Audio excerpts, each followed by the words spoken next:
The silence was the loudest sound I had ever heard. It stretched, thin and brittle, over the heads of 200 guests, a suffocating blanket laid over the entire congregation.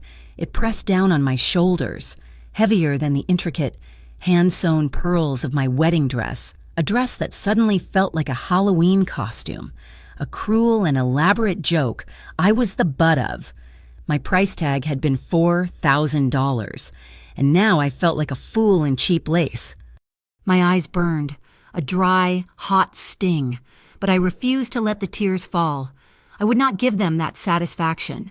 I had already cried enough over Mark, the man who was supposed to be standing here beside me, the man who was, at this very moment, precisely 45 minutes late.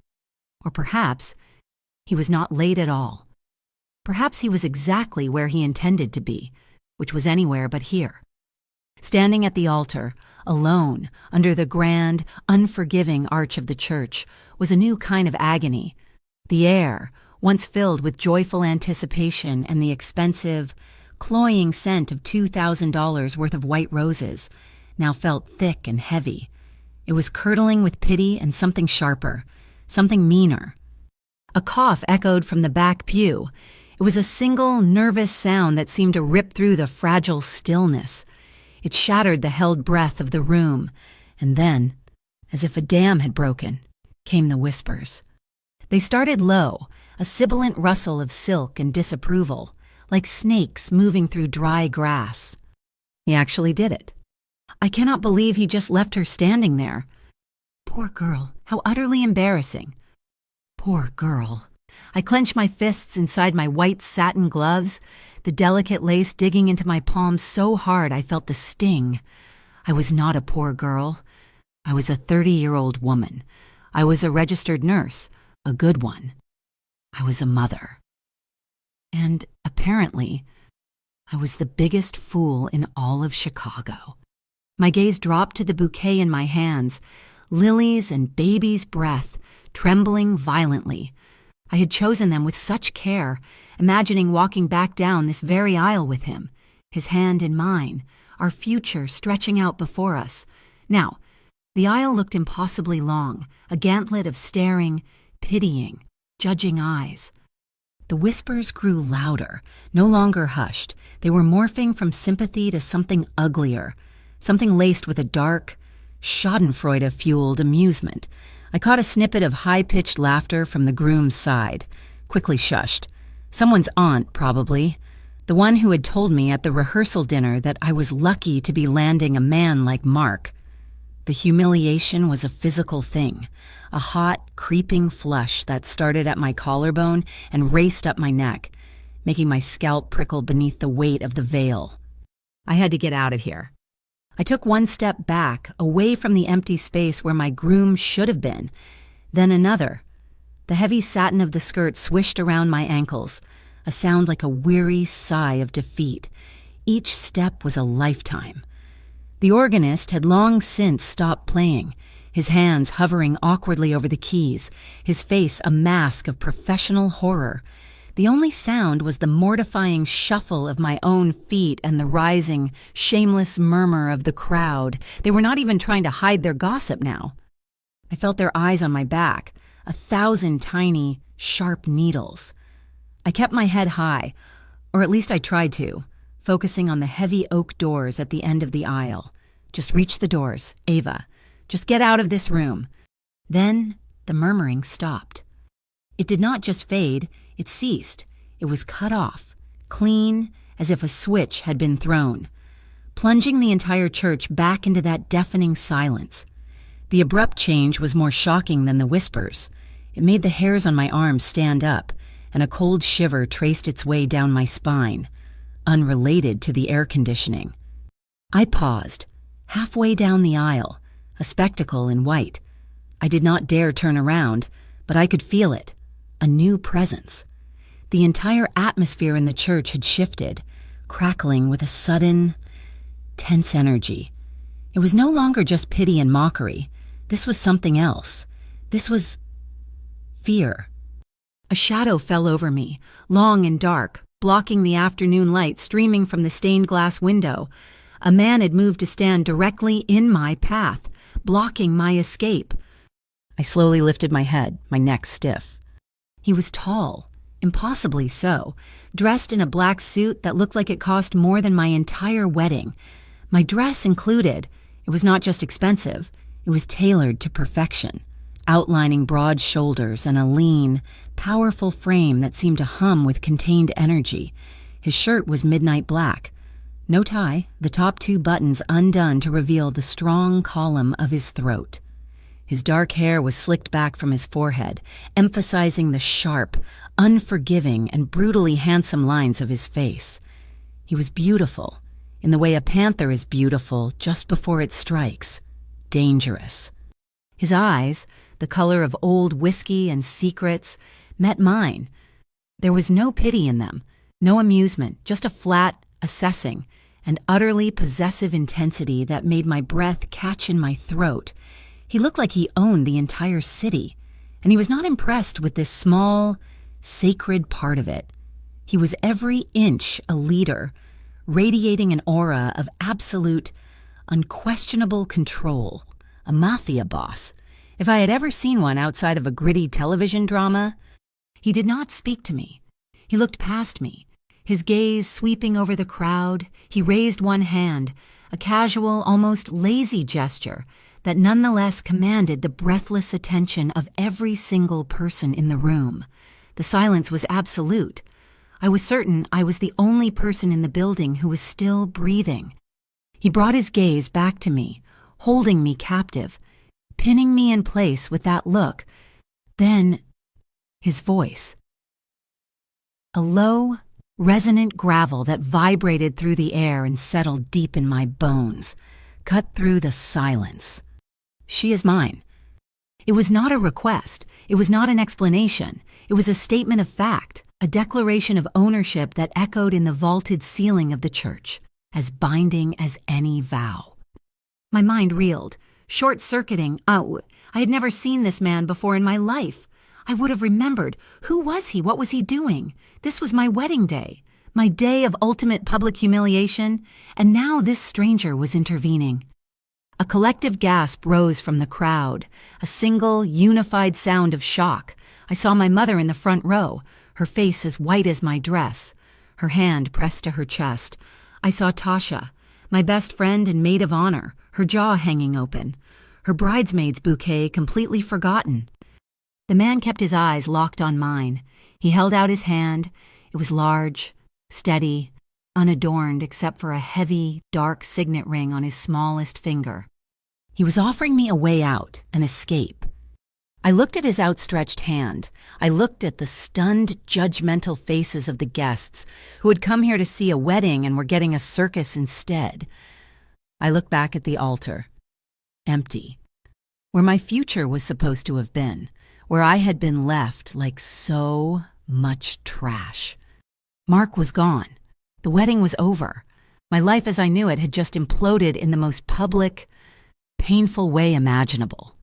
And here was this stranger, this dangerous, compelling, terrifying man, claiming me in front of everyone who had just witnessed my shame. I should have been terrified.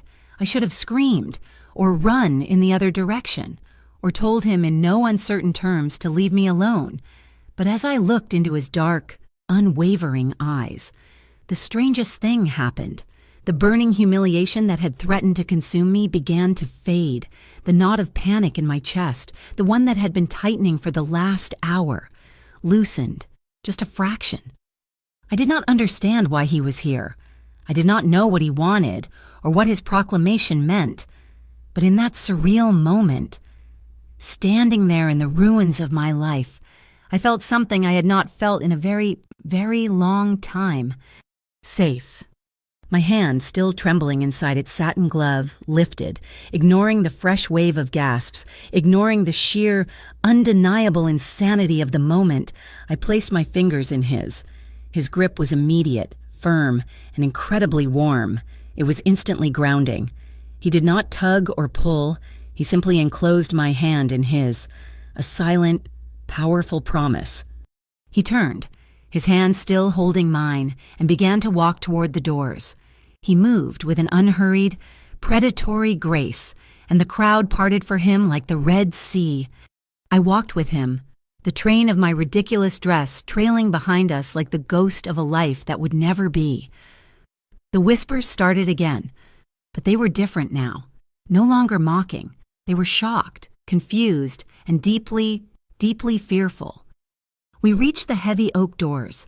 He pushed one open with his free hand, and the bright, warm afternoon sunlight streamed in, momentarily blinding me. He led me out onto the church steps, into the fresh air, away from the suffocating judgment and the scent of dying roses. He did not let go of my hand. He did not say another word. He just stood beside me, a solid, unmovable presence in a world that had just been shattered as the life I thought I wanted crumbled into dust behind us. And for the first time that day, for the first time in what felt like forever, I could finally, truly, breathe. How had I gotten here, standing on the sun-drenched steps of a church in a ridiculously expensive dress, my hand in the grasp of a man who looked like he had stepped out of a dark, violent dream? What series of disastrous life choices had led me to this moment? To be rescued like a damsel in a B movie by a stranger with the eyes of a predator. The answer was simple. Really, it was a life lived in a state of quiet, relentless desperation. My name is Ava Collins. I am 30 years old. I am a registered nurse at Chicago General, a job that demands every ounce of my physical and emotional energy. I am also a single mother, and that, right there, is the beginning and the end of my story. My entire world, the reason I breathe, the reason I get up after being knocked down time and time again, is my daughter, Emma. Emma is 5 years old. She has my curly brown hair and a smile that could, and frequently does, stop my heart. She has sunlight and laughter and crayon drawings taped to the wall of our small, 2-bedroom apartment. She is the one perfect, unblemished thing in my life, and she is the one thing my ex-husband, Mark Benson, is determined to take from me. My marriage to Mark had not just failed, it had imploded, leaving behind a crater of debt and betrayal. He was a man who looked good on paper charming, successful in his vaguely defined finance job, the kind of man my mother had been thrilled to see me with. But behind the expensive suits and the easy smile was a core of pure, cold malice. He did not just want to leave me, he wanted to destroy me on his way out. When I finally found the courage and the evidence of his cheating, not to mention the hidden credit cards, to file for divorce, I had naively believed it was the end. It was only the beginning. Mark, it turned out, could not stand to lose. He could not stand the idea of me walking away, of me choosing to build a life without him, and so he had decided to take the only thing he knew I could not live without. He sued me for full custody of Emma. The city, this huge, sprawling metropolis, felt like a battlefield. I was trying to carve out a sliver of a future for myself and my daughter, to find a promotion from my charge nurse position, maybe get into a nurse practitioner program one day. But my days were not my own. They were a frantic blur of 12-hour shifts, daycare drop-offs, and hurried, tense meetings with my overworked, underpaid legal aid lawyer. I was drowning in paperwork and pressure. The financial strain was a constant, dull ache behind my eyes. I poured every spare cent into the legal fight, which meant more shifts, more overtime, more time away from the very daughter I was fighting to keep. Mark, on the other hand, had money, and he had a team of slick, merciless lawyers who painted me as an unstable, overworked, and emotionally fragile single mother who could not possibly provide a suitable home. They used my long hours at the hospital, the very hours I worked to keep a roof over our heads, against me. They called me to the stand and asked me if it was true I sometimes missed tucking Emma into bed. They watched me with cold satisfaction as I was forced to say yes. I was alone in this fight, almost. My one anchor in the storm was Tasha. We'd met in nursing school. Two terrified 20-year-olds trying to figure out how to place an intravenous line without passing out. We had bonded over lukewarm cafeteria coffee and shared terror during our clinical rotations. She was my person. Tasha was the one who had shown up at my apartment the night I found out about Mark's affair, her arms loaded with 2 bottles of cheap wine and a box of the trashiest donuts she could find.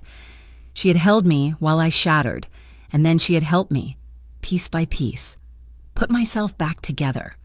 She was Auntie Tasha to Emma, the one who would show up unannounced for movie nights, who would watch Emma without a second thought when I was called in for an emergency shift at the hospital. Tasha was the one who kept trying to remind me that I was more than just a nurse, more than just a mother, more than just Mark's ex-wife. She kept trying to make me see that I was still Ava. But Ava was tired. Ava was running on fumes, her entire being focused on one single, desperate goal: protect Emma. Keep her safe. Keep her with me. Mark was not just an ex-husband. He was a constant, looming threat, a shadow that fell over every small joy. His attacks were relentless. He would forget child support payments, forcing me to scramble to pay the rent, which was already over $1,500 a month.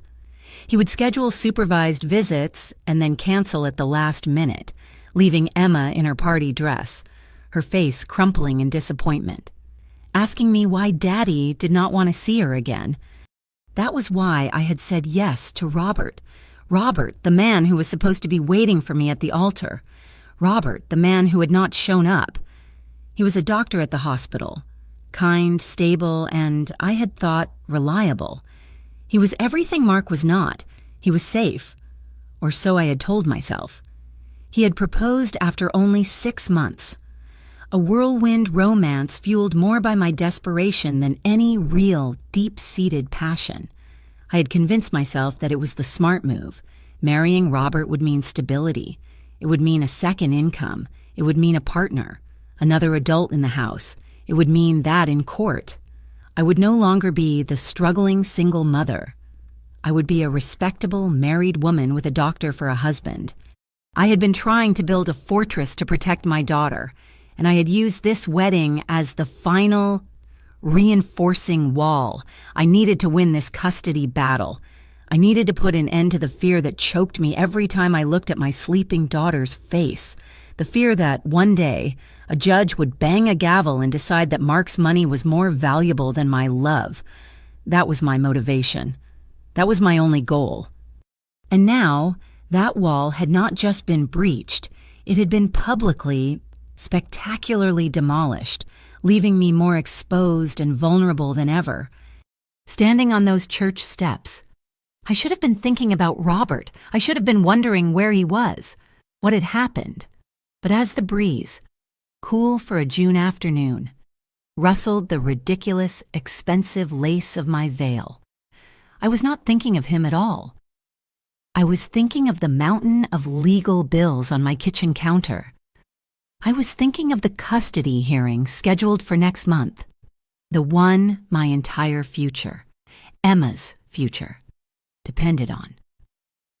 I was thinking that I had just handed Mark Benson the single greatest piece of ammunition he could ever have wished for, the bride, jilted at the altar, humiliated, abandoned, clearly, as his lawyers would argue, a woman who made poor, unstable choices.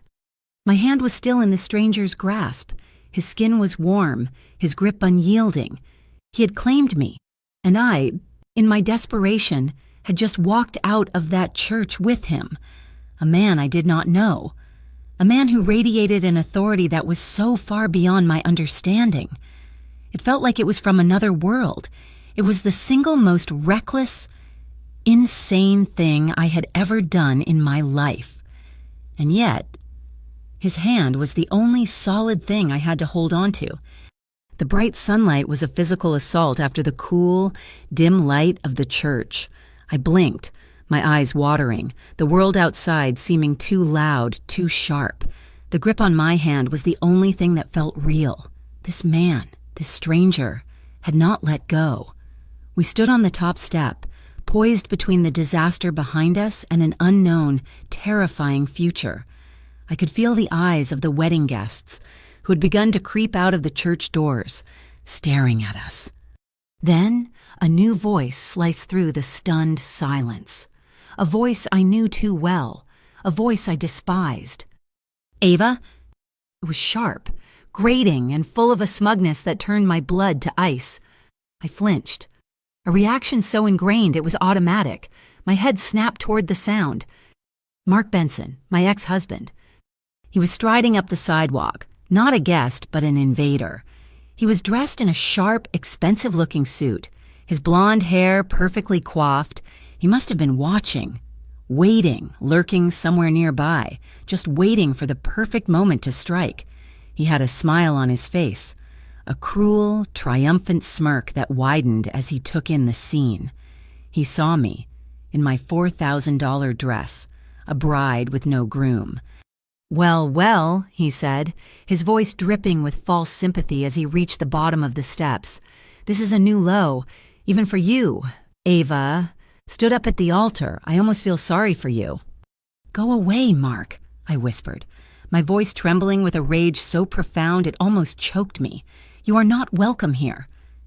"Oh, I think I am," he said, his eyes glittering. He looked past me, his gaze landing on the man still holding my hand. Mark's smirk faltered for a fraction of a second. He was clearly surprised I was not alone. He sized up the tall, dark man beside me, and for a moment, Mark's usual bravado seemed to shrink, but only for a moment. He mistook the man's silence for weakness. "And who is this?" Mark sneered, gesturing with his chin. "The replacement, did you have him waiting in the wings, classy?" I said, "Go away." I repeated, louder this time, trying to pull my hand free. But the stranger's grip tightened, not painfully, but with an unmistakable finality. He did not look at Mark. He did not acknowledge him in any way. He just kept his dark eyes focused on the street, as if waiting for something. Mark laughed, a short, ugly sound. "It does not matter. This is perfect." He took a step up, and I recoiled, pulling back against the stranger's hand. Mark stopped, his eyes narrowing, his amusement vanishing, replaced by that familiar, cold fury. "You just made this so much easier for me, Ava. You just handed me my case. You just gave me Emma." The name of my daughter, spoken in his venomous tone, on this day, in this place, was a violation. A raw, primal fear clawed its way up my throat, stronger than the humiliation, stronger than the shock. "You will not," I said, my voice shaking. "You will not take her from me." "Oh, I will," Mark said, his voice dropping to a conversational, chilling tone. "A judge is going to want to hear all about this, about how you were so unstable. You got yourself abandoned at your own wedding, how you are clearly a danger to our daughter." "You are the danger," I spat, finally finding my voice. "You are the one who abandoned us." "History, Ava, ancient history," he waved a dismissive hand. "What matters is now, and right now, you look like a fool, and you are mixed up in things you cannot even begin to understand. Did you really think I would not find out?" I stared at him, my mind scrambling. "Find out what are you talking about?" Mark's gaze shifted, becoming sly. He looked at the silent man beside me. "I'm talking about your new arrangements, your new friends. Did you think signing that contract would solve all your problems? Did you read the fine print, Ava? What you were promising in return?" I was completely, terrifyingly lost. "Contract. I do not know what you are talking about. I have not signed any contract."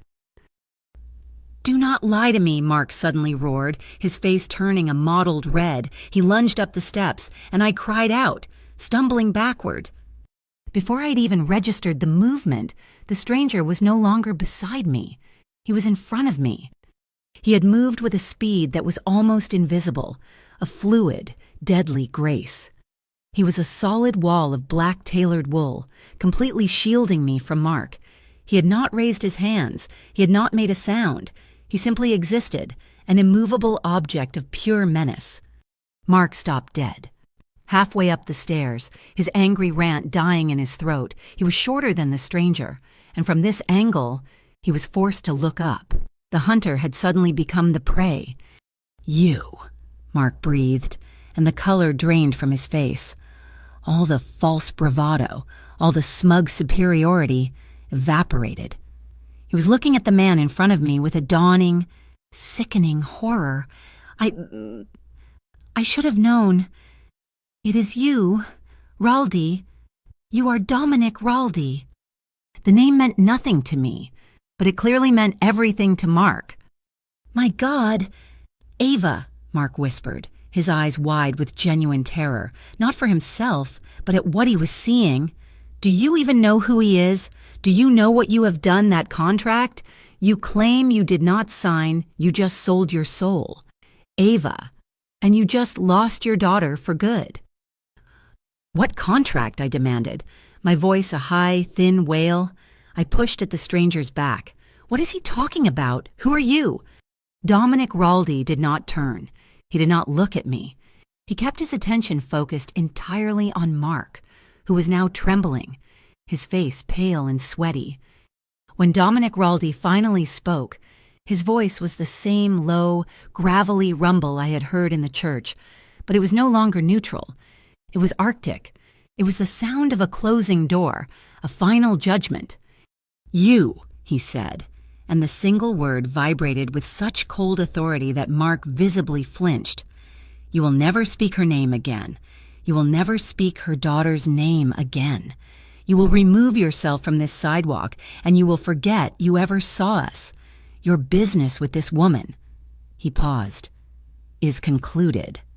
But the custody, the hearing," Mark stammered, trying to gather the last shreds of his shattered confidence. "I have rights. The law—" "Your rights are irrelevant," Dominic said, as if stating the weather. "The law, as you understand it, no longer applies to you.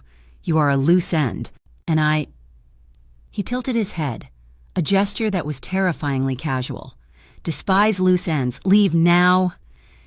Mark looked from Dominic to me, his face a mask of fury, humiliation, and, beneath it all, profound fear. He wanted to say more. I could see the acidic insults, the final, parting threats, lined up on his tongue.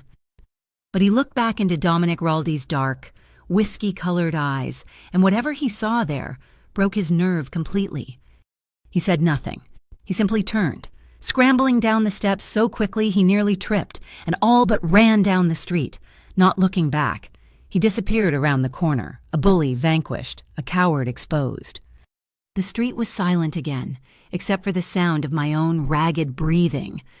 A long, black, impossibly sleek car, a sedan of some kind that looked more like a polished weapon than a vehicle, pulled up to the curb. It had appeared from nowhere, silent as a shark. The back door opened. Dominic Raldi turned to me.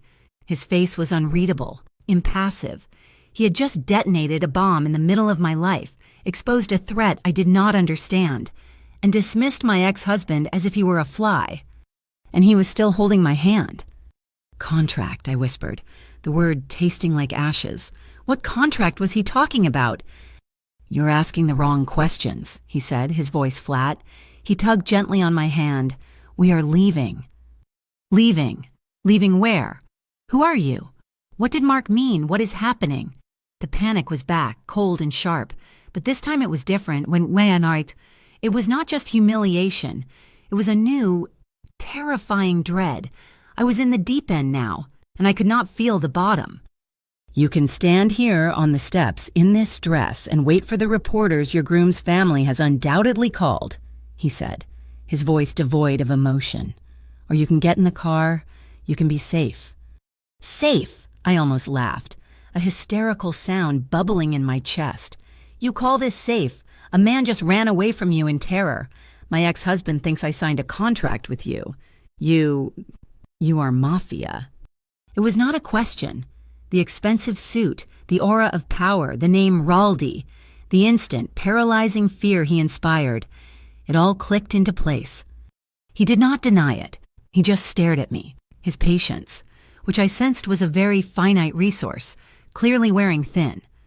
"Ava," he said, and the sound of my name in his mouth was a shock. He had not heard Mark use it. He had just known it. Get in the car. This was the moment, the turning point. I could pull my hand away. I could run back into the church, into the arms of my pitying mother and my confused friends. I could face the consequences of Robert's abandonment, and I could face Mark in court, alone, with this new, damning evidence against me. Or I could get in the car. I looked at his outstretched hand, still holding mine. I looked at the dark, open, and waiting interior of the car. I thought of Emma, of her small, trusting face. Mark was terrified, and that meant, for the first time in 3 years, he was not in control. This man, Dominic Raldi, was... I did not know if this was a rescue or a capture. I did not know if I was running from a fire or jumping into the ocean. But I could not stay here. I took a breath, gathered the voluminous, ridiculous satin skirt of my wedding dress in my free hand, and I got in the car. The door closed behind me with a heavy, final sound. I felt a strange, terrifying calm settle over me. I had just made a choice, and I knew, with absolute certainty, that my life and the life of my daughter would never, ever be the same. The man I had just met, the Mafia boss who had claimed me, was my only hope, and perhaps my greatest danger. The interior of the car was a silent, cold world of black leather and tinted glass. The door had closed with a sound of heavy, expensive finality, like a vault being sealed. We moved, gliding through the city streets with a smoothness that was unnerving. I could not see outside. The windows were too dark. I was in a bubble, suspended, still clutching the satin bulk of my wedding dress. I sat as far from him as I could, pressed against the door. My heart was a wild, trapped bird, beating against my ribs. I was alone in a car with Dominic Raldi, the man who had terrified Mark into flight, a Mafia boss. I turned to look at him. He was not looking at me. He was staring straight ahead, his profile cut from stone, his hands rested on his knees, large and steady. He was the calm center of the storm that had just consumed my life. My voice was a reedy, pathetic whisper. "Where are you taking me?" "Somewhere safe," he replied, his voice a low vibration that seemed to fill the car. He did not turn his head. "My daughter," I said, the words catching in my throat, a fresh wave of panic rising. "Emma, I have to get to my daughter. She's with my friend, Tasha, at her apartment. I have to call her." "I have already taken care of it, Mao," he said, still not looking at me. I stared at him, my mind unable to process the words. What do you mean? You have taken care of it." He finally turned his head, and the full, suffocating force of his attention landed on me. His whiskey-colored eyes were assessing, unreadable. "Before we left the church, I made a telephone call. Your friend Tasha and your daughter Emma are no longer at Tasha's apartment. They are on their way to a secure location. We will meet them there." I was dumbstruck. How did you know about Tasha or Emma? How did you know where they were?" A flicker of something, maybe impatience, crossed his face. "I make it my business to know things. When I decided to attend this wedding, I learned about everyone involved, especially you." "Why?" I demanded, my fear momentarily eclipsed by a burning, desperate need for answers. "Why were you there and Mark?" "He said I signed a contract. He said I sold my soul." "What did he mean?" Dominic turned his gaze forward again. The car took a smooth, silent turn, descending into what looked like an underground garage. "Mark Benson is a fool. He was attempting to blackmail you, to use information he did not understand. The contract he was referencing was not yours. It was Robert's. The name of my missing groom, the man who had abandoned me, landed like a stone in the silence. "Robert, what does Robert have to do with this?"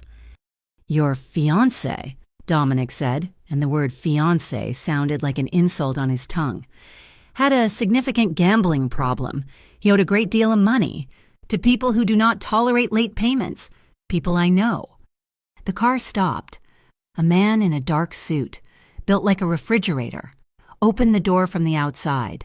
The air in the garage was cool and smelled of concrete. Dominic did not move. He continued speaking to me. Robert became desperate. He offered collateral to secure his debt. He offered his future wife, a nurse with a clean record, as a guarantee. He was foolish enough to put it in writing. The world tilted. The air in my lungs turned to ice. He sold me. He used me as collateral. He is a weak man, Dominic said, as if that explained everything. He believed that by marrying you, he was bringing you under his protection, and by extension, under the protection of his new partners. When the time came to pay, he ran. He left you to face his debt. I was not there to see a wedding, Ava. I was there to collect. To collect? Me, I whispered, and the horror of it, the sheer transactional coldness, was a new kind of violation. That was his intention, Dominic said, his voice hard. It was not mine. He finally got out of the car, and then he was at my door, opening it, holding out his hand just as he had on the church steps. Mark Benson learned of this arrangement. He intended to use it to prove you were involved in criminal activity, to prove you were an unfit mother. He was going to take your daughter. I stared at his hand. He had just told me I was a piece of property in a failed transaction, and yet this same man had stood up in that church, faced down my ex-husband, and provided me an escape. Why, I asked, my voice raw. Why help me? Because, he said, his eyes locking on mine, I do not tolerate men who use women and children as shields. He ran. You stayed. Now, get out of the car. Your daughter is waiting. I took his hand. He led me not to an apartment, but to a private elevator that opened directly into a sprawling penthouse. It was a palace of glass and steel, with a view of the entire city skyline. It was beautiful, sterile, and it felt like a cage. Tasha was there, sitting on a white leather sofa, her face pale. The moment she saw me, she ran, her bridesmaid dress swishing. Ava, my God, what is happening? Who are these men? And then I saw her, Emma. She was sitting at a glass table, coloring in a book, a plate of cookies beside her. She looked up, her face lighting up. Mommy, you look like a princess. She ran to me, and I collapsed to my knees, burying my face in her hair, inhaling the scent of her. The one real, true thing in my life. I held her so tightly she grunted a small complaint. Over the next few weeks, that penthouse became my world. Dominic Raldi was true to his word. Tasha and Emma and I were kept in a state of luxurious, terrifying safety. He had men posted outside the elevator, silent sentinels who never left. Dominic himself was a ghost. He would appear in the evenings, dressed in his impeccable suits, his presence sucking all the air from the room. He would nod at me, ask me if I required anything, and then disappear into his office for hours. He never touched me. He rarely spoke. But his world, the one he commanded, made its presence known. Mark did not stay gone. Terrified as he was of Dominic, his hatred for me and his obsessive desire to win were stronger. He filed an emergency motion for custody. His lawyers, the same slick, heartless men, presented their case. They painted me as a fallen woman, the jilted bride who, in a fit of instability, had immediately run from the church and into the arms of a known organized crime figure. They used Dominic's name. They used the word Mafia in a sealed affidavit. They claimed I was a mob mall, that I had put my daughter in imminent danger by associating with a man like Dominic Raldi. I was served the papers by a stone-faced man in a suit, right in the penthouse. Tasha found me an hour later on the floor of my new marble bathroom, hyperventilating, the papers clutched in my hand. He was right, I sobbed, the words tearing out of me. Mark was right. I have lost her. You made it worse. I hurled the last words at Dominic, who was standing in the doorway, his face impossible to read. I had not even heard him approach. I expected him to be angry. I expected him to be cold, dismissive. but he just walked in, took the crumpled papers from my hand, and read the motion. "He is desperate," Dominic said, his voice calm. "Desperate men make mistakes. He has overplayed his hand." "Oh, overplayed," I shrieked, pushing myself to my feet. "He just told a judge I am living with a mafia boss. How is that overplaying? He is telling the truth." "It is not the truth," Dominic said, his voice dropping, taking on that dangerous Arctic edge. "It is his interpretation. Now, we will provide ours." He made a telephone call. 2 hours later, a man arrived. He was older, with silver hair and a suit that looked even more expensive than Dominic's. He was not a thug. He was a shark. He was Dominic's personal lawyer. "Mark Benson has made a fatal error," the lawyer, Mr. Hayes, told me, his voice like smooth, expensive whiskey. "He has officially, in a court of law, accused Mr. Raldi of being a mafia boss. This is slander, mister. Raldi is a legitimate businessman, a pillar of the community, a philanthropist, and he is now my client's fiancé." I choked. "He is... what?" Dominic Sitke, who had been staring out the window, turned. "It is the logical solution. You were left at the altar. A family friend," he said the words with a slight, ironic twist, "stepped in to protect you from your hysterical ex-husband. You are now my fiancé. We are a family. Mark Benson is not a concerned father. He is a harassing, unstable ex. We will destroy him." He was not asking. He was telling me. That night, I could not sleep. I found him on the terrace, the city lights spread out below him like a carpet of fallen stars. "This is insane," I whispered, pulling the silk robe he had provided tighter around me. "Fiancé, you cannot just, declare that—" "I can," he said simply, "and I have." "Why?" I asked, the real, burning question. "Why are you doing this? I was Robert's debt. You said it yourself. You do not owe me this.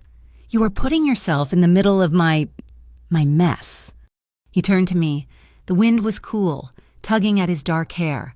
"I told you, I do not tolerate men like Mark Benson, or men like Robert. They are weak. They prey on people they think are weaker."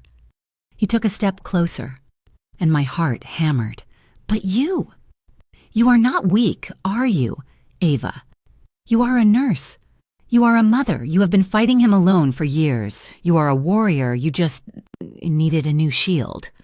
I looked up at him, at this complex, dangerous man. He was a criminal. He was a boss. He was ruthless. But he was the first man who had ever looked at me and seen a warrior. He was the only person who had ever made Mark Benson afraid. He was offering me not just safety, but victory. I was terrified of him. I was terrified of the dark, violent world he moved in, a world of shadows and secrets. But as he stood there, a silent guardian against the city, I realized, with a new and different kind of terror, that I was not just grateful, I was drawn to him, this man who controlled everything. I realized I did not just want his protection, I wanted his respect, and, God help me, I was beginning to want his affection. I had been pulled into his world, and I was no longer sure I wanted to find the way out. The day of the hearing was a cold, gray Tuesday. It was the kind of day that felt like it was holding its breath, the sky a flat, unforgiving sheet of iron. I stood in the marble-floored bathroom of the penthouse, dressed not in my nurse's scrubs, but in a severe, dark blue suit that Mr. Hayes, Dominic's lawyer, had arranged to be delivered. It was an armor I had not chosen, but it was an armor nonetheless. My stomach was a tight, painful knot. This was it. This was the day I would either win my daughter back or lose her forever. The engagement to Dominic Raldi had changed the entire landscape of the legal battle. Mark's lawyers had been thrown into a spin. They had gone from attacking a vulnerable, abandoned woman to accusing one of the city's most powerful and most feared businessmen. The slander and defamation countersuit from Mr. Hayes had been swift and brutal. But Mark was not just a bully. He was a cornered, rabid animal, and he had one last venomous card to play. A few days before the hearing, Tasha had been the one to find it. She had been scrolling through social media, a nervous habit, when she let out a strangled gasp. "Ava, you need to see this." It was a video, a grainy, poorly lit piece of footage from a security camera, time-stamped from over 8 months ago, long before Robert had even proposed. It showed me, in my scrubs, exiting the hospital after a grueling double shift, so tired I was practically weaving on my feet. I was walking to the staff parking garage. A dark sedan had pulled up. The window had rolled down. The footage was too grainy to see the driver's face. But it clearly showed me stopping. It showed me leaning in, talking for a few seconds. It showed me accepting a thick, white envelope. Then, the video cut to a new piece of footage. It was Robert, my worthless, runaway fiancé, sitting in a dimly lit room, his face bruised. He was speaking to the camera, his voice shaking. "Her name is Ava Collins," he said, his eyes wide with terror. "She knew. She was the one. She set it all up. She was the one who managed the money, the payments. She was my contact. She has been working for the Raldi family for over a year." My blood ran cold. I sank onto the sofa, my hands shaking so hard I could not hold the phone. "It is a lie," Tasha whispered, her face ashen. "Ava, it is a lie. Right, what was in that envelope?" I tried to swallow, but my throat was dry. I do not know. A man, he said he was a grateful patient. His mother had been in my unit. He said it was a gift for the nurses' station, a donation. It was $10,000 in cash for the pediatric ward's Christmas party. I handed it straight over to the hospital administrator. "And the driver," Dominic's voice came from the doorway. He had entered so silently. I did not know he was there. He was watching the video on his own device, his face a mask of cold fury. I never saw his face. I whispered, "It was dark. He just said, 'For the kids,' from a friend," and he drove away. I thought it was strange, but I was so tired, I did it." "It was a setup," Dominic said, his voice a low growl. "Robert was not the one who owed money. Not at first. He was a tool. The people who wanted to hurt me. They have been planning this. They used him to get to you. They planted you in my life." He looked at me, his eyes burning with an intensity I had never seen. A terrifying, controlled rage. "Mark did not find this video. He was given it. He's being used, just as Robert was. He's a pawn in a much larger game, and he just brought it into a courtroom." Now, standing in that bathroom, the video was all I could think about. Mark's lawyers had submitted it to the judge under seal. They were going to paint me as a liar, a criminal, a money launderer for the mob. Using my own daughter's hospital as a front, they would use my own fiancé against me. Dominic had been gone all night. He had left the penthouse after seeing that video, his face set in grim, unyielding lines. He had not told me where he was going.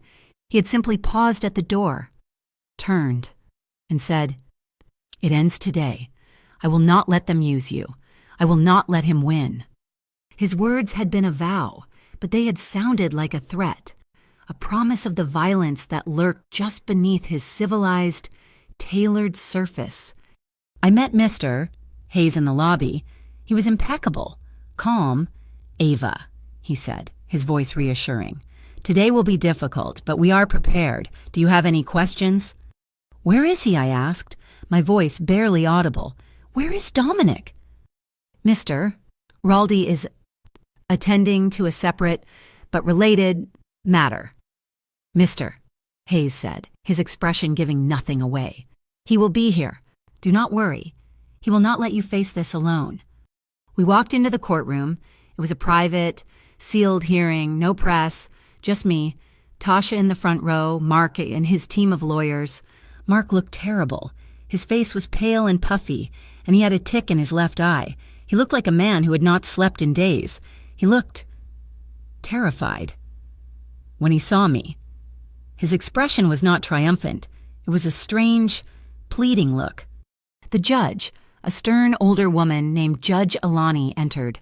We all rose. We all sat. The air was thick with a tension so heavy it felt hard to breathe. Mark's lawyer, a sharp man named Henderson, began.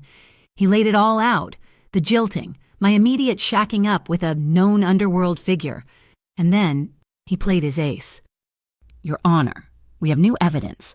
Evidence that this entire affair has been a long premeditated criminal conspiracy. We have video. He presented the footage, the grainy image of me at the hospital, the white envelope, then the terrified, bruised face of Robert, my missing fiancé, confessing to a crime I did not commit. I heard Tasha gasp behind me.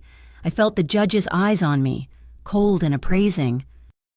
Miss Collins, Henderson said, his voice dripping with false piety, was not an innocent party.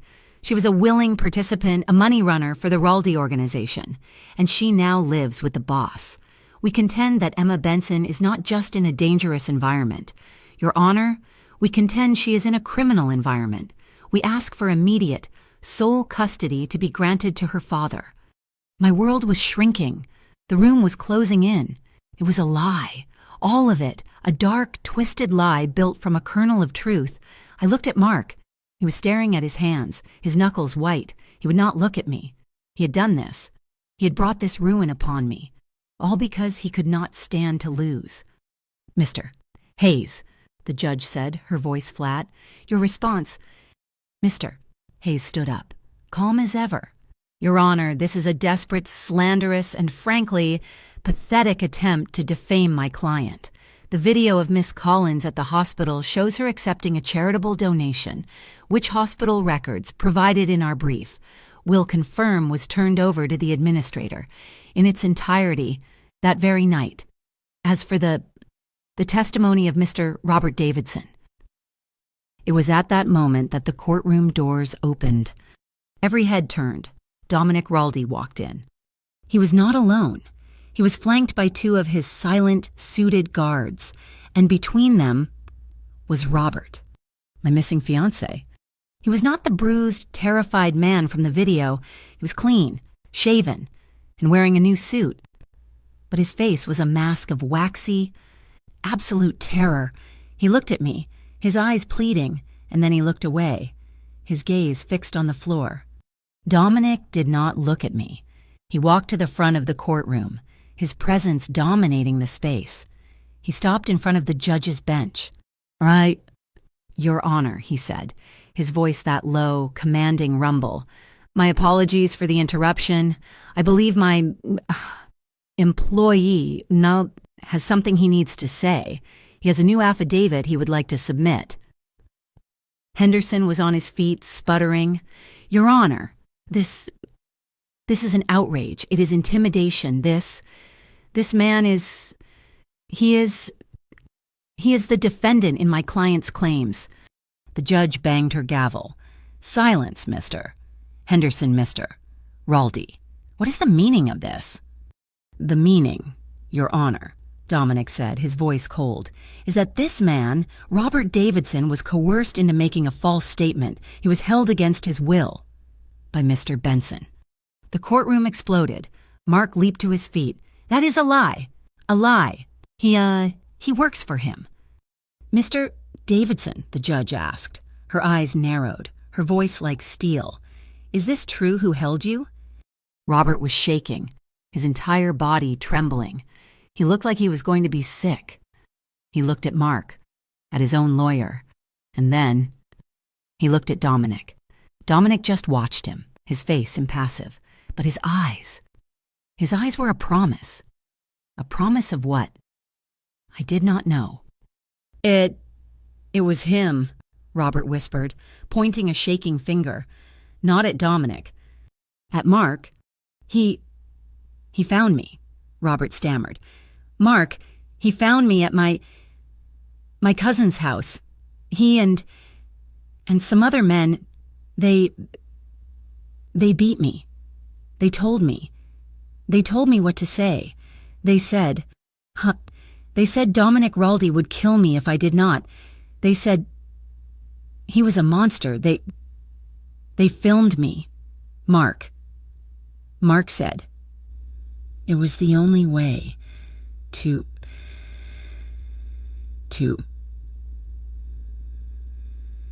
save my life, to save Ava from him. It was a brilliant, terrifying lie. Mark's face crumpled. No, he is lying. He is lying for him. He is afraid of him. Tell them, Robert. Tell them the truth.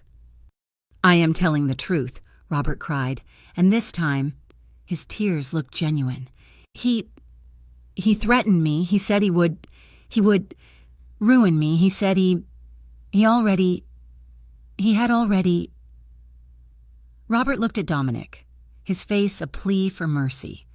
Dominic gave a small, almost imperceptible nod. Robert turned back to the judge. He was the one who gave me the bad investments. Mark Benson, he bankrupted me. He set this all up. He set me up to get close to Ava, to frame her. He's obsessed with her. He wanted her ruined. He wanted her daughter. He is the monster. Mark let out a sound, a high animal keen. He lunged, not at Robert, but at Dominic. You did this. You bastard.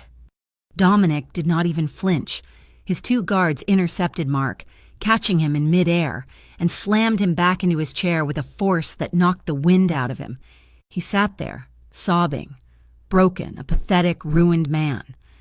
The judge banged her gavel, her face a mask of cold fury. Order, I have heard. Enough, Mr. Henderson, your case is compromised. Mr. Benson, you are in contempt. This hearing is over. Motion denied with extreme prejudice. Custody remains. 100% none.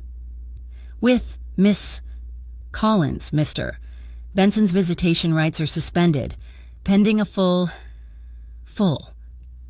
psychological and criminal investigation. It was over. I sat there, numb.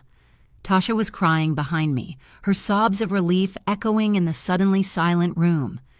Mister, Hayes patted my hand. It is done, Ava. You are free. Dominic turned. His guards were holding Mark, waiting for the bailiff. Robert was being led out a side door by Mr. Hayes' assistant. Dominic walked over to me. He looked down at me, his face unreadable as ever. He had done it. He had not just beaten Mark. He had annihilated him. He had used lies to fight lies. He had brought the full, terrible weight of his dark world into a court of law and bent it to his will. He had protected me. He had saved Emma. And he had done it with a brutality that terrified me. This was my choice. This was the man I had aligned myself with. A man who could make a terrified witness change his story with a single nod. A man who could destroy another man's life in an afternoon, all to settle a score. He offered me his hand, the same hand he had offered me on the church steps. It is time to go home, Ava, he said, his voice low, to your daughter. I looked at his hand. This was my life now. This world of violence, power, and terrible, binding loyalty. I had wanted safety for Emma. He had given it to me, but what was the price? What would be the price for me? I was no longer just Ava Collins, the nurse. I was Ava Collins, the fiancée of Dominic Raldi. I had made my choice that day at the church, and this was the consequence. I looked up into his dark, possessive, and, for the first time, triumphant eyes. And I put my hand in his. The ride back from the courthouse was thick with a silence that was entirely different from the one in the church. This silence was not brittle with humiliation. It was heavy, dense, and final. It was the silence of an execution completed, an ending. I sat in the back of the sleek, dark car, my hands clasped so tightly in my lap that my knuckles were white. Tasha was beside me, her breath still catching on quiet, relieved sobs. She had held my hand through the entire, brutal hearing, and I knew her presence had kept me tethered to the ground. Dominic Raldi sat opposite us, in the seat facing backward, just as he had on the day he took me from the church. He was watching the gray city blur past the tinted window, his face a mask of stone. He had not spoken a word since we left the courtroom, since he had systematically and with surgical precision dismantled my entire life and rebuilt it in his own image. Mark was gone. Those words echoed in my head. He was finished. The judge, her face a mask of cold fury, had not only denied his motion but had ordered a criminal investigation based on Robert's coerced and entirely false testimony. Mark had been taken from the courtroom by a bailiff, a broken, weeping, and utterly defeated man. He was no longer a threat. He was, as Dominic had predicted, irrelevant. But the victory felt strange. It was cold. It had been won with lies, intimidation, and a terrifying display of power. Robert, his face a waxy, terrified mask, had been escorted out of the courtroom by two of Dominic's men, disappearing back into the shadows from which he had been summoned. He had played his part. He had been the weapon Dominic used to destroy Mark, and I had been the prize. When we arrived at the penthouse, the elevator doors opening into the vast, sunlit room, the quiet was almost too much. Emma was not there. She was with one of Dominic's security team, a woman, at a nearby park. She had been kept away from the stress of the day. Tasha finally let out a long, shuddering breath.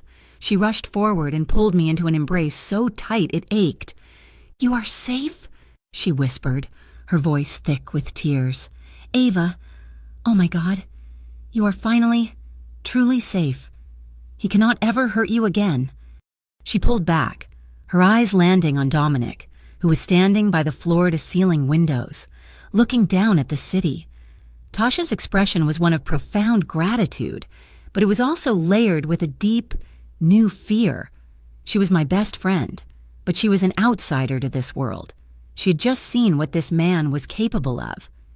"Thank you," Tasha said, her voice small but firm, for saving her. Dominic inclined his head, a minimal, kingly gesture. He did not turn around. Tasha looked back at me, her eyes communicating 1,000 things, that she loved me, that she was terrified for me, and that she knew she could not stay. This was my life now, not hers. I should go," she said, gathering her purse. Call me every day." "I will," I promised, my throat tight. I walked her to the elevator. We held on to each other for a long moment, the last link to my old life, my old self. Then the door slid shut, and she was gone. I was alone with him. I turned. He was still at the window, his back to me. The silence stretched. "You lied," I said. My voice was not a whisper. It was flat, steady. It was a nurse's voice, assessing a wound. He turned to face me. His dark suit was impeccable. He looked as if he had just come from a business lunch, not the complete systematic destruction of a human being. "Yes," he said. He did not deny it. He did not excuse it. "You coerced Robert. You made him. You made him point the finger at Mark for things you probably did." "Mark was guilty," Dominic said, his voice a low, even rumble. "He was guilty of terrorizing you. He was guilty of threatening your child. He was guilty of a deep and abiding arrogance that made him believe he was untouchable. I simply used his own crimes against him. The lies were just the packaging, the truth. The truth was that he deserved to be removed."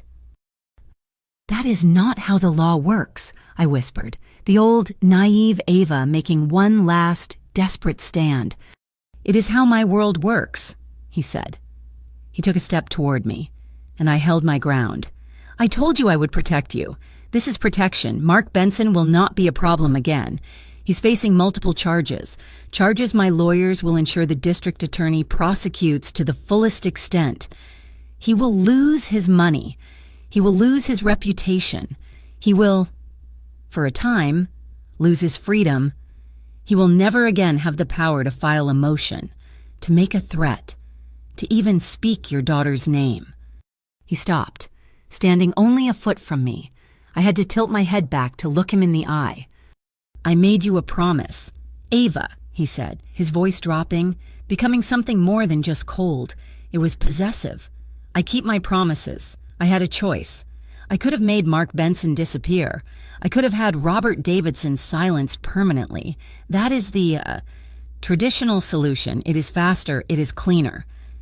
My blood ran cold at the casual, brutal honesty of his words.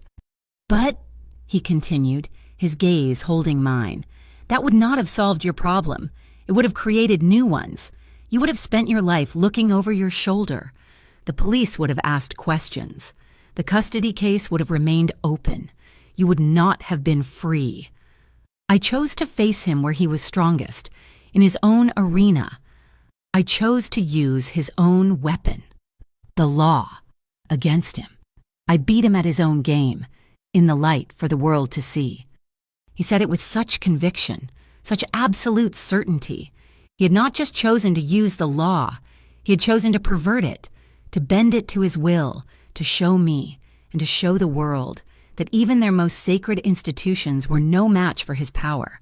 He had not avoided violence. He had simply chosen a different, more sophisticated, and in many ways, more devastating form of it. And now, I said, my voice shaking, I am. What your property, the prize you won.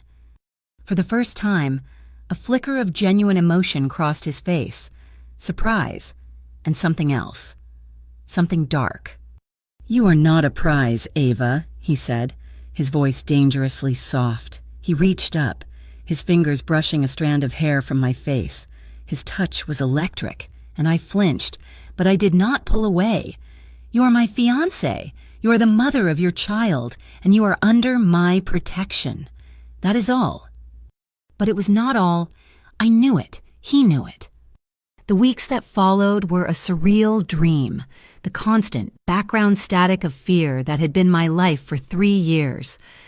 Vanished. It was gone. I woke up in the mornings and the air felt lighter. I did not check my email with a jolt of panic. I did not dread the sound of the telephone. Mark was gone, and he was buried in legal proceedings, his assets frozen, his name dragged through the mud. He was a non-entity. My life began to rebuild itself, but on a new foundation. I went back to the hospital just to see, but it was different. I was different. The whispers followed me. I was no longer Ava Collins, the overworked charge nurse. I was the Mafia boss's fiancée. I saw the fear in my old colleague's eyes. I saw the morbid curiosity. I could not be that person anymore. I quit my job.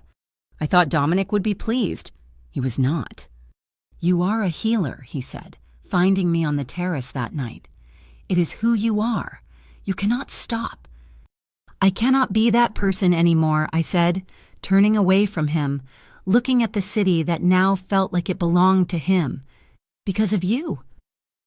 And then be something else, he said. He came to stand beside me. Be a better version of it. I have resources, foundations, charities. You want to heal people, then heal them, but do it from a position of power, not helplessness. He was offering me the world, his world. And Emma, my daughter, the reason for all of this, she was blooming. The shadows under her eyes, the ones that had been there for so long, faded. She stopped having nightmares. She was enrolled in a small, private school with more security than a bank, and she was happy. She was thriving.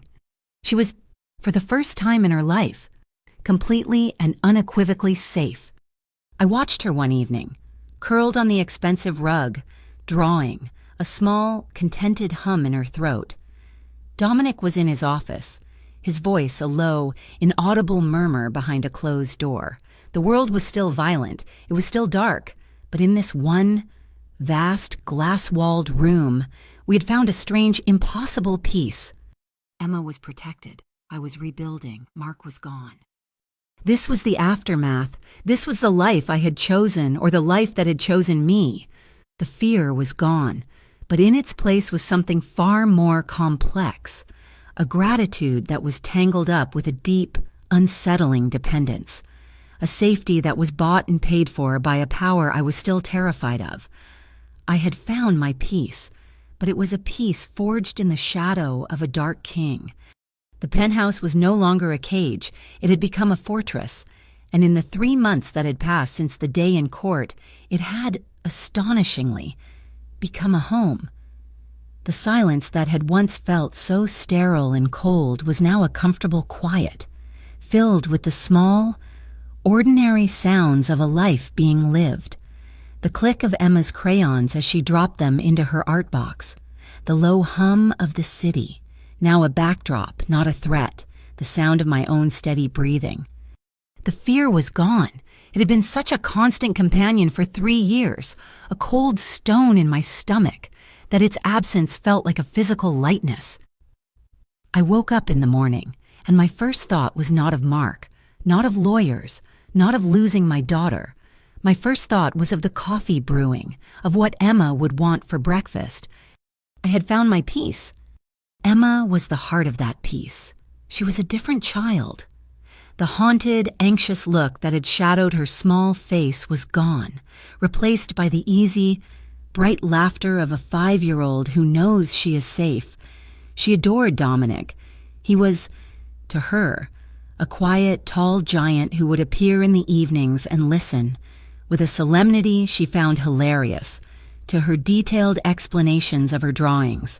He had built a fortress for her, and she, in return, had effortlessly breached his. And me? I was different, too.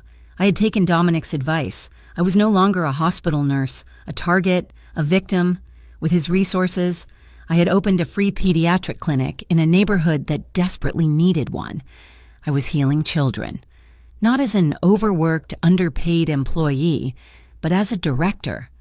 I had a purpose that was my own, built from the ashes of my old life, funded by the shadows of his new one.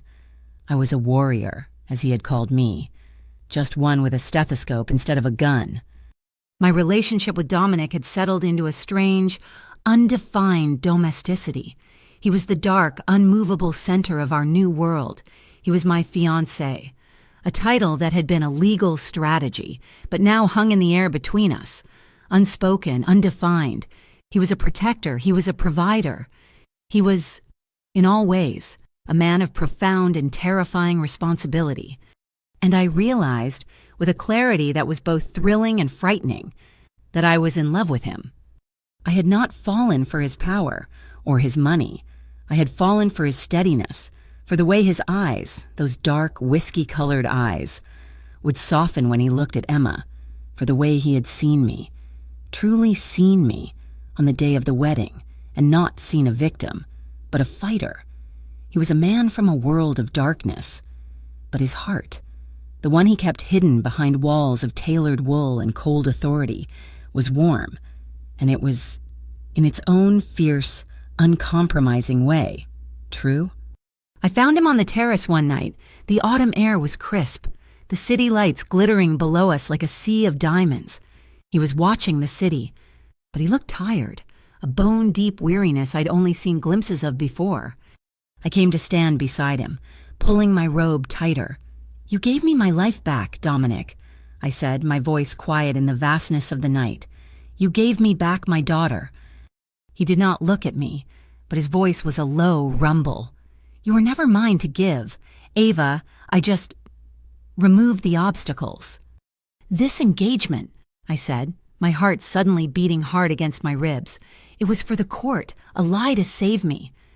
He turned then, his body shielding me from the wind. He looked down at me, his expression unreadable in the dim light. "The court is finished. Mark Benson is finished.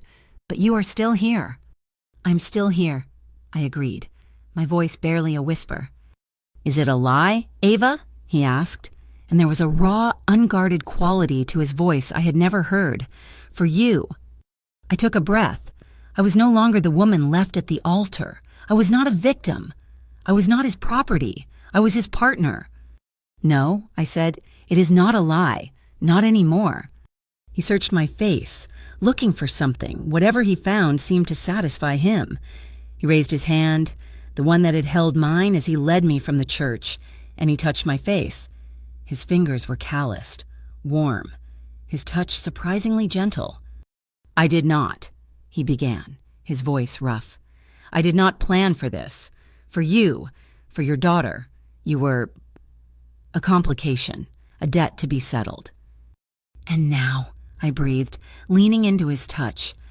You are my complication, he said, a shadow of a smile touching his lips. You are my peace. He lowered his head, and his mouth covered mine. It was not a kiss of fire or sudden passion. It was a kiss of arrival. It was a kiss that tasted of iron will and absolute certainty, of promises made and promises kept. It was a claiming, but this time, it was one I chose.